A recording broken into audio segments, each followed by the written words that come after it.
Hello and welcome back to my channel. My name is Elise.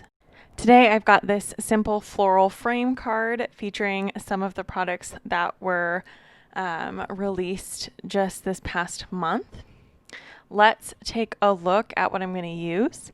I've got this Wallflower stamp set and the grid panel Slimline dies. I'm just going to go ahead and stamp out the floral images that I want to use and the leaves from the set. I'm using Fawn jet black ink. It is Copic marker friendly because I'm going to do some Copic coloring. I'm going to set that aside and do my stamping on my panel. So I just die cut the smallest stitched rectangle and the frames. Just going ahead and using a navy ink to stamp that down. Now we can move on to the Copic coloring. Here are the markers that I'm going to use today. Very funny, I looked over and the candy I was eating reminded me so much of the colors that I chose. Anyways, I have got this sped up. I am by no means a Copic coloring expert, but it is my preferred coloring medium. I usually color darkest to lightest.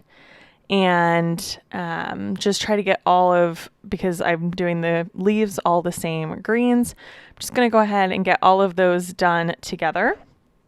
I really like this YG combo. It's YG 17, 13, and 11.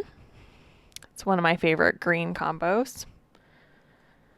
Like I said, I do really quick Copic coloring I didn't cut out any of the coloring here, but I did speed it up, so it's double time speed. But all in all, this only took me 6 minutes to color. Like no time at all. Now I could have spent a lot of time on the shading on the flowers, and I really just didn't.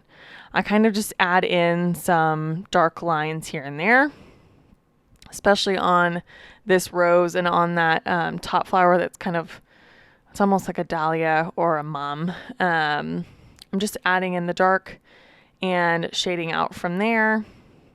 Like I said, you could do this really precise and things like that. I'm just trying to get some sort of variation in my coloring so that I don't just color all of it with one solid marker. I'm just trying to add a little bit of depth here and there. So I'm just not doing anything precise. On this yellow flower, I am coloring it so that the base of the petals is the darkest, going out to the lightest at the top of the petal. Again, nothing super fancy. To start, I do color over, there's in the middle of that flower, basically where the stamen are. First I thought I was just going to leave that yellow, but I take one of my orange markers and use that.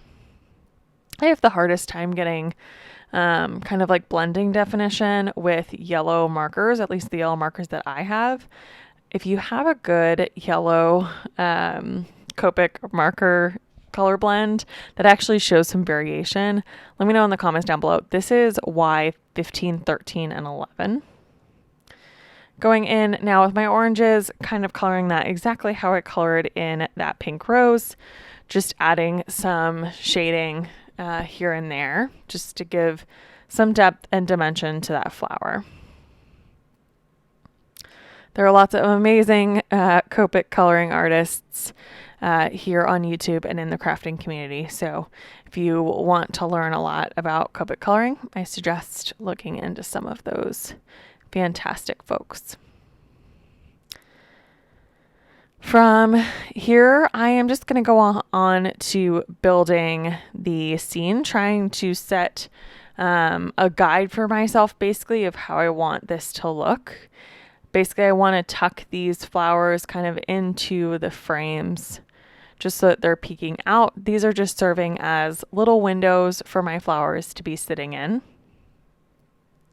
I did put a leaf with each flower. In the end, I do swap two of these leaves. That leaf that I put with the orange flower, I end up putting with the yellow flower. But just trying to add those in. You could also have stamped the sentiment on the top of the frames or on a banner. I did think about putting it on a banner die and putting it, maybe across the top, but I just decided to keep it simple and stamp it right onto the frame. Once I have this kind of how I want it, I can go on to the assembly. So I'm using some foam tape that I've just cut into some thinner strips to pop up the frame. And then I will adhere that down. And then I can go in with some liquid glue and adhere down my flowers and leaves. Just going to go in frame by frame, gluing those down, trying to get them into the place where I want them. And then that nearly completes the card. I do go in with some embellishments, which you'll see here shortly. So I'm using that same liquid glue, and you can see my Trinity tidy tray is off to the side. I love that thing, by the way. It's really, really great for embellishments. Just put them in, and then it has basically like a funnel, so you can put it back into your container or Ziploc baggie or however you have your sequins stored.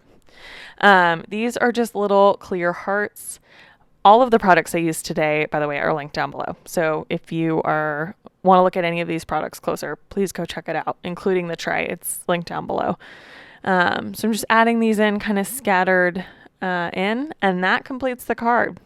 Here is a look at that finished card. I hope that you enjoyed watching this video. I'd love to have you subscribe to my channel. Be sure to hit the thumbs up, and I will catch you in the next one.